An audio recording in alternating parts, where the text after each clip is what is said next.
Hey there, the ClickFix case study entrepreneurs. So, quick question. Do you sell things internationally? In today's ultra connected world, the chances are that you do have at least a few clients from other parts of the world deciding whether or not to give you some of their hard earned cash. But did you know that studies show as much as 65% of the UK, 47% of Australia, 43% of Germany, and 39% of Canadians will leave a US dollar only website in order to calculate exchange rates before deciding to make the purchase? If you've been around the web game for any length of time, you know that a good chunk of those people never make it back. So it's no wonder that savvy entrepreneurs like Linda Rossiter are on the lookout to increase their competitive edge whenever possible. Now, even if you only sell to one country and don't need to worry about displaying prices in different currencies, you'll definitely want to keep reading this or listening to this video because the principles can be applied to any type of content that you'd like to display based on certain conditions. Now, Ontraport version 3's page builder introduced an awesome new feature called conditional blocks. With their built-in options, you can choose to display content blocks based on a variety of different things, such as the device, whether it's desktop or mobile. You can have it based on time, so immediately or after a certain number of seconds. And you can also add some conditions that rely on the contact profile with things such as tags or maybe the value of different form fields, any of those types of things that you would normally set in conditions, maybe in like a campaign. Those can be used as conditions here. And then, of course, you can use a combination of all three of those, such as the device, a time delay, and then also based on the conditions that a certain person has. So that means that right out of the box, you could set it up so that based on tags or information like the country inside of the contact record could show the visitor the right content, in this case being the appropriate block based on US dollars, euros, Great British pounds, or any other currency that you might be using. But again, this can be for any type of conditional content, whether that be a specific video, if you want to show them certain options in a different type of form, any of that stuff would fall under this kind of category. But for our multi-currency pricing table example, that means that you could set up three different blocks with one pricing table per block, like we've done here. And then you could set up conditions based on the country field to determine which block to show, as I mentioned a little bit earlier. So to do that, you would, of course, go into the conditions, and then you would say a field is a certain value, and let's say that it was the country field, and then you could set up all the different conditions just like you would any other time. If you wanted to get a bit fancier, you could set up a campaign that tags people with a currency preference based on their location and reduce the number of block conditions to just looking for those tags rather than having to set up a specific condition based on each and every country, which would of course take a long time, especially if you're doing this on a bunch of different landing pages. So a big shout out to Landon for that piece of advice. But what if you want to give the visitor control over the currency or the content that's being displayed? Well, to do that, you'd have to actually probably take advantage of something like our free shortcodes engine.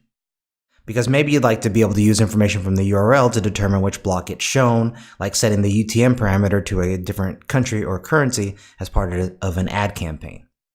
There are at least 4 or 5 ways I can think of on how to set something like this up with shortcodes, but for this example, I chose to make it work with a URL parameter, a text link, and a drop-down selector. So inside the page builder, you can see here that I just set up some text links here. I set up a form field that tells the form to change to US dollars, euros, or Great British pounds. The submit button we have to have because this is a form field, but we're going to hide that so that way the visitor doesn't actually submit anything, but they're still able to control things.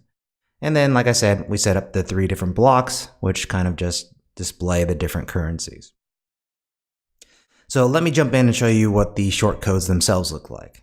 All right, we usually put these inside of the settings custom code area in the header. So the first line is simply the ClickFix library that needs to be imported in order to make all the shortcodes work.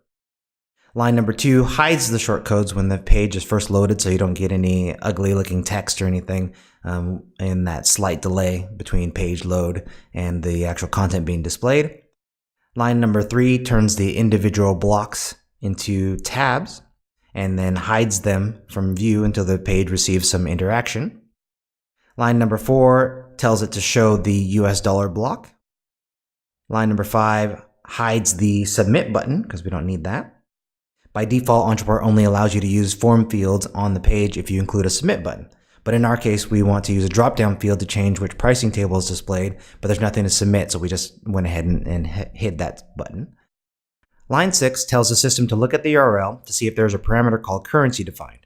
If so, it changes the value of the drop-down field to match the defined currency.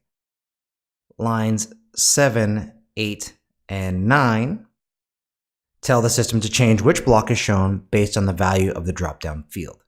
And line number 10 simply closes the command to hide the shortcodes when the page is first loaded. Now, when we go to the page, you can see kind of how this all works. We'll go ahead and just reload this. And you can see that the US dollar was loaded by default, but then when we use these text links, it goes ahead and it changes which block is being shown. And by the same token, we can use this drop-down menu instead. Now, obviously, you'd probably only use one or the other, but I wanted to illustrate the different options, which is why I have both of them on here. I could have just as easily used images or buttons as well instead of these actual text links. The last little trick makes use of a URL parameter called currency. So when somebody visits a link with the currency predefined, like say the Euro currency predefined,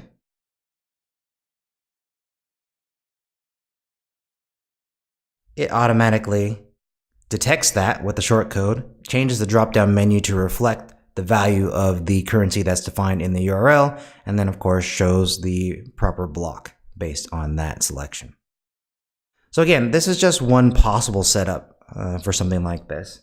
More importantly, hopefully you can see how mixing and matching simple shortcodes can really open up all kinds of new functionality for your Entreport pages. And again, it's free, so I don't know why you wouldn't play around with this. And one of the reasons why, some of the people have been asking, why is this free? One of the reasons is that we are currently in beta, but also because we're trying to give back a little bit to the community, and we need all of your ideas and a lot of people in there playing around to give us some better clarity on what the shortcodes are being used for in the real world, and also to give us some ideas on what other shortcodes we should be adding to our library. So get in while you can, and definitely I'd love to hear what kinds of shortcodes that you guys want to see and what kinds of ideas that you're playing with, or what you think that this might be applicable for in some of your current projects.